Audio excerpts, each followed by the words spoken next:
teaches us in Mark 13:7 through 24, and when you hear of wars and rumors of wars, do not be alarmed. This must take place, but the end is not yet. For nation will rise against nation and kingdom against kingdom. There will be earthquakes in various places. There will be famines. These are but the beginning of the birth pains.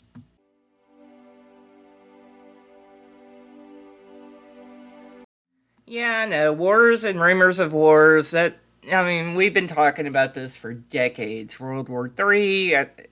Ever since I was born, I've always heard, we could have World War III. But looking at current events around the world and looking at the way things are going, I kind of think, we may be on the brink of it, or at least we're closer to it now than we ever have been. And I was reading this article this morning out of Prophecy News Watch, and the article was actually written by Michael Snyder, and he's from the End of the American Dream, and it was written yesterday, that I thought was kind of interesting. And it's called Wars and Rumors of Wars, Three Flashpoints That Could Erupt into World War III. And it goes on to state the sound of war drums is getting louder all over the globe. In this article, I want to give you an update on the three major conflicts which could lead to World War III. In the years ahead, it is inevitable that smaller regional conflicts will erupt at various times, but for this piece, I'm going to focus on the three big ones. All of the participants have been preparing for war for many years, and now tensions have reached a boiling point. And once all three of these wars fully get going, none of our lives will ever be the same again. Imagine if these three growing conflicts were to erupt all at once. That would be World War III. And you see on the news all the time, wars taking place in these different regions. Like right now, the Ukraine war is going on, and there's actually war on their soil. But I think if we were to erupt into World War III, we could actually see war on American soil. And the thought of that is just frightening if you really stop and think about it. But the first one that they're going to talk about here is the United States and Russia. The conflict in the Ukraine has evolved into a full-blown proxy war between the United States and Russia, and it has. If you think about all the money and stuff that we are pouring into this Ukraine war, Putin's not happy about that. Putin is seeing us now as the enemy, where we once had, a decent relationship with Russia. That relationship has now gone up in flames because by us funding the Ukraine, who is an enemy of Russia and that Russia is fighting against, Russia can only see us as the enemy. And I've heard that Putin is he's not the same Putin that he was years ago. And they say that he's kind of gone a little bit mental and he's become very unpredictable. Russian authorities have made it very clear who they believe the real enemy is, and U.S. officials are not even trying to hide the reality of the situation any longer. Our politicians in Washington keep telling us that we are in it to win it, and on Friday, another gigantic package of military aid was announced. The Biden administration announced its newest military aid package for Ukraine on Friday, worth an estimated $400 million and mainly consisting of ammunition for the weapons it has already provided. Now, why are we? I can understand at first, we're going to help Ukraine because they were, yeah, Ukraine, they really didn't have anything to fight with, but it's a year later and we're pouring millions upon millions of dollars into this war. And I think it's, we're kind of fighting Russia through the Ukraine. The Ukraine's kind of the middle person here. Secretary of State Antony Blinken announced the package, which is the 33rd drawdown of U.S. stockpiles for Ukraine since August of 2021, saying in a statement, "We are again reminded of the boundless courage and steadfast resolve of the people of Ukraine, as well as the strong support for Ukraine in the international community. The U.S. is providing more funding for the war in Ukraine than anyone else, more military equipment than anyone else, more ammunition than anyone else, and more military intelligence than anyone else. And what concerns me about this is we're pouring all of these resources, all of our stockpiles and everything into Ukraine. What are we going to have left? If we have to go and physically fight a war, are we just, downgrading all of our stockpiles and all of our resources here into the Ukraine? It's kind of scary if you think about it. We are actually bringing Ukraine pilots to the United States to train them how to fly F-16 fighter jets. 2 Ukrainian pilots are currently in the United States undergoing an assessment to determine how long it could take to train them to fly attack aircraft, including F-16 fighter jets, according to 2 congressional officials and senior U.S. officials. The Ukrainian skills are being evaluated on simulators at a U.S. military base in Tucson, Arizona, the official said, and they may soon be joined by more of their fellow pilots. But despite all of our help, the Russians continue to advance. In fact, it appears the fall of Bakhmut is imminent. The following comes from the Ukrainian news source. The fate of the city of Bakhmut, it's spelled Bakhmut, hangs in the balance this weekend, with Russian forces continuing to make gains and Ukraine blowing bridges in what analysts say is a sign of possible preparations for a controlled fighting withdrawal. The British Military of Defense said the Kremlin's regular army alongside the mercenary Wagner Group forces have made further advances into the northern suburbs of the city, meaning the area of the city shall be held by Ukrainian forces and is vulnerable to Russian attacks on 3 sides. It added Ukraine is reinforcing the area with elite units, and within the last 36 hours, 2 key bridges in Bakhmut have been destroyed, including a vital bridge connecting the city to the last main supply route from Bakhmut to the city of Chasiv Yar. Once Bakhmut falls, the Ukrainian forces in that area are going to be in a really tough position. If the Russians start gobbling up big chunks of territory, Ukrainian leaders will become increasingly desperate. And desperate leaders can do some really desperate things. So if this happens and Russia starts, gaining ground in the Ukraine, what are we going to do?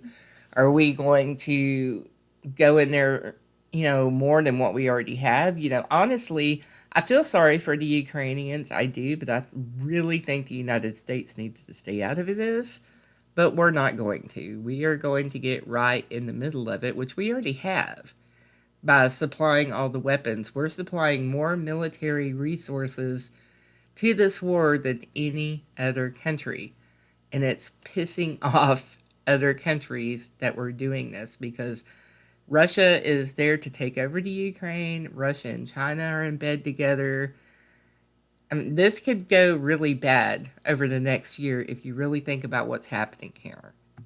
Next up is Israel and Iran. Now, there's a long history of hate between these 2 countries, and I think it's probably starting to reach a boiling point, since Iran now has the capability to present a nuclear bomb in about 12 days if they wanted to.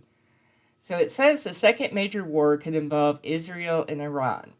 The Israelis are already striking pro-Iranian forces in Syria and elsewhere on a regular basis, but at some point a full-blown conflict will erupt. Israel, they're not to be played with.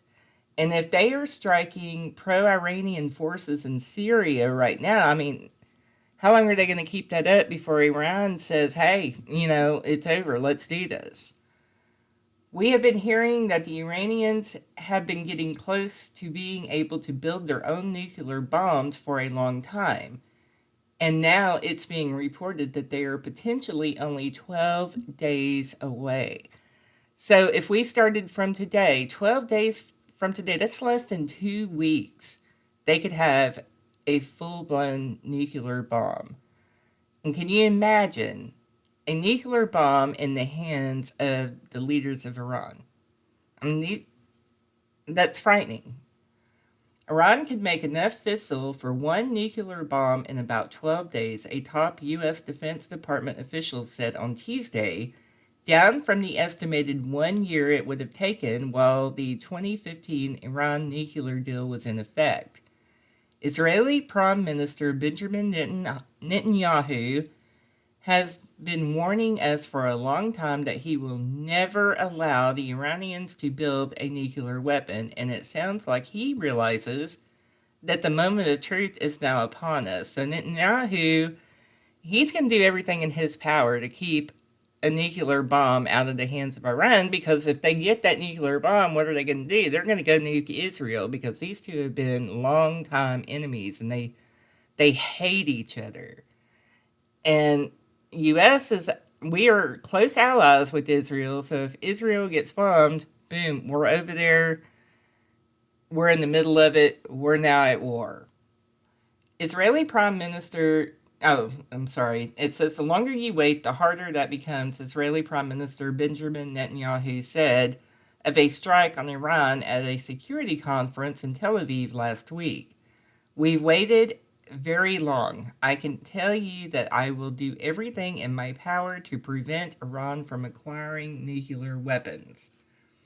So how is he going to prevent them from acquiring these weapons? He's going to have to go in and bomb their facilities. That's the only way that they're going to be able to prevent it. And once that first bomb is dropped, it's on. I believe that this war will start in a way most people do not expect. Small miscalculations in the Middle East have a history of growing into bigger conflicts.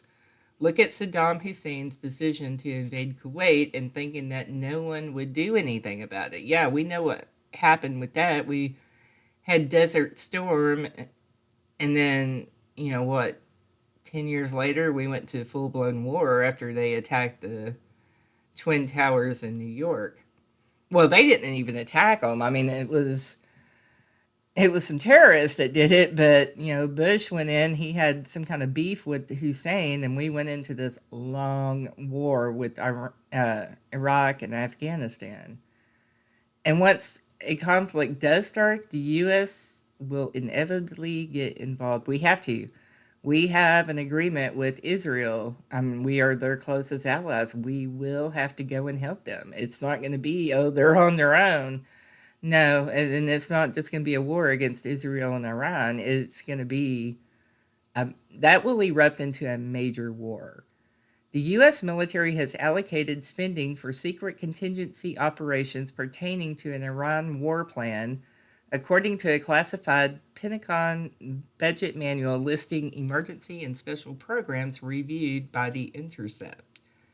The contingency plan, codenamed Support Sentry, was funded in 2018 and 2019 according to the manual, which was produced which was produced for the 2019 fiscal year. It classifies Support Sentry as Iran plan, a concept plan, a broad contingency plan for war, which the Pentagon develops in anticipation of a potential crisis. So, okay, Israel goes to war with Iran. U.S. jumps in. Well, Iran is in bed with China, who's in bed with Russia. So you can see the domino effect that would happen should something like this take place. And I think they're very, very close to having this happen. It's frightening if you think about it.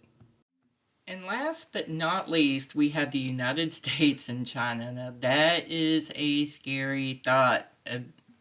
Us going to war with China, because their military is just as big and bad as our military is, if not bigger and badder, since we've been sending all of our resources and our money over to the Ukraine and selling stuff over to Taiwan. It says when I first started warning people that we could eventually go to war with China many years ago, a lot of people thought that I had lost it. After all, China was considered to be a close friend and a highly valued trading partner. We've always been, I wouldn't say allies, but we've always, had a working business deal with China, and we've always gotten along with them. But it says, but now we have reached a stage where what is coming is obvious to everyone. Of course, the Biden administration is certainly not helping matters by constantly provoking the Chinese. For example, the Biden administration just greatly angered Chinese leaders by approving a $619 million arms sale to Taiwan. President Joe Biden's administration has approved an estimated 619 million potential arms sale to Taiwan, including hundreds of missiles for F-16 fighter jets, after China sent 25 warplanes and 3 warships towards the island. So when you start building up a country that, or a country's military that another country is kind of at conflict with, that makes you public enemy number one. Biden's move will likely further inflame tensions between Washington and Beijing, which have gotten worse in the wake of the spy balloon China sent over the U.S., and reports Xi Jinping is considering lethal aid to Russia for its war in Ukraine. So you have us funding Ukraine for the war, and then you're going to have China funding Russia for the war. It's like we're going to be fighting each other through the Ukraine, in a sense. But soon, that's going to end, and we're going to start going at each other head to head. Meanwhile, the Chinese have just announced that they will be dramatically ramping up their own military spending. The Chinese government will boost its military spending by 7.2% this year, raising to a total of 1.56 trillion yen. In US dollars, China's budget now sits at $230 billion. Think about how much money that is. That's an astronomical amount of money. And that is up nearly $16 billion from its budget in 2022. So for a country ramping up its military that much, they're planning on something. China's Ministry of Finance announced the new infusion of cash in its annual report on Sunday.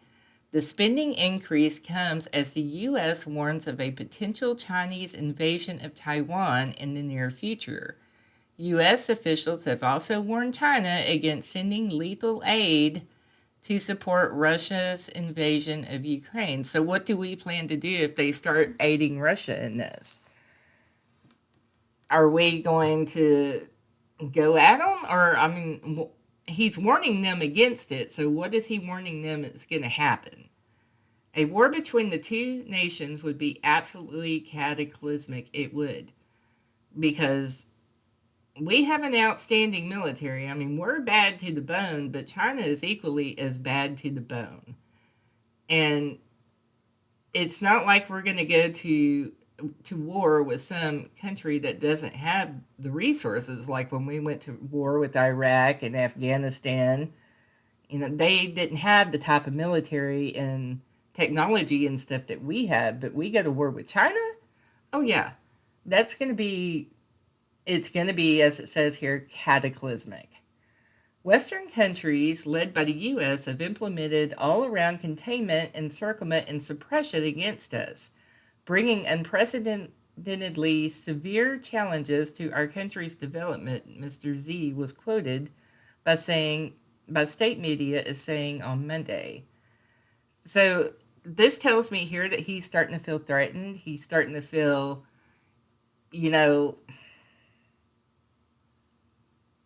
like his back is against the wall, like we're backing him into a corner. And we know what happens when most people get backed into a corner, they come out fighting. And U.S. Army Secretary Christine Wormuth just announced that the United States Homeland would be at risk when such a conflict erupts.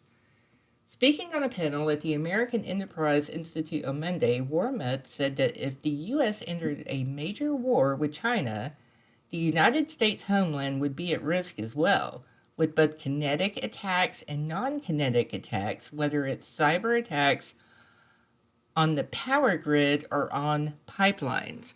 So, if they were to cyber attack our power grid and bring down the entire power grid, that would take down everything.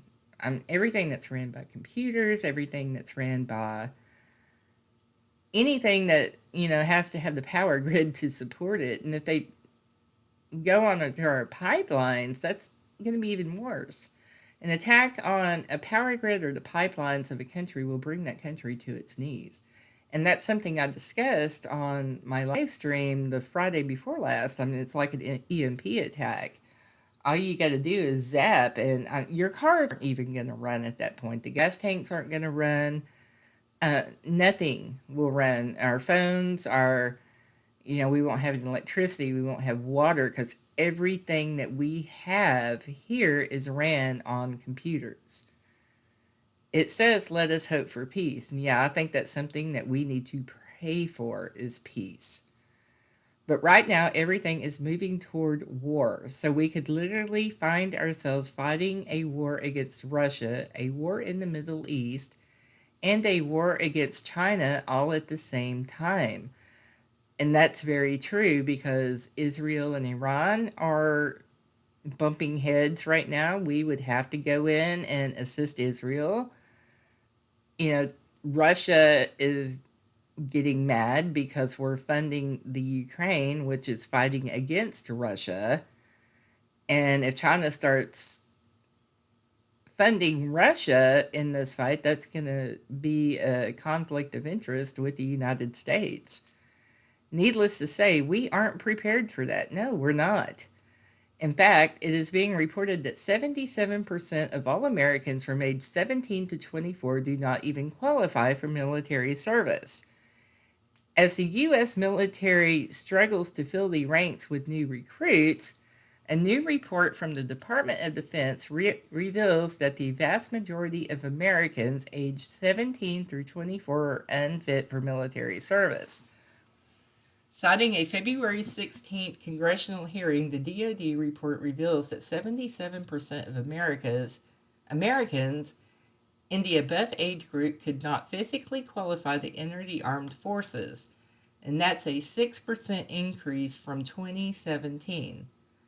A key factor is obesity, which hit nearly 42% in 2020. Meanwhile, a 2022 study cited by the Epoch Times found a link between receiving government food assistance and a greater chance of becoming obese through the consumption of unhealthy foods. A 2015 USDA analysis found that 40% of total SNAP participants were obese. Well, one of the reasons for that is, as Americans, we've become lazy. But another reason for that is it's a lot cheaper to eat junk.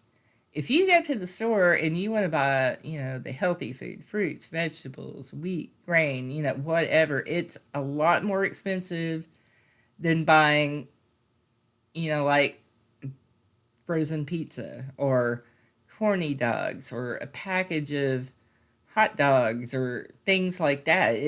They have made it almost impossible for people, especially people on government assistance that are on a very limited budget, to eat healthy. You even go to like a fast food place, a bottle of water is going to cost more than a soda. A salad is going to cost more than a burger. So over the years, we just with the prices and everything, we've made Americans unhealthy, and therefore, most of our young people who are between those ages, they don't qualify for military service because they're too fat. It says the potential for one or all three of these wars to erupt at any time appears to be rapidly approaching, and it is.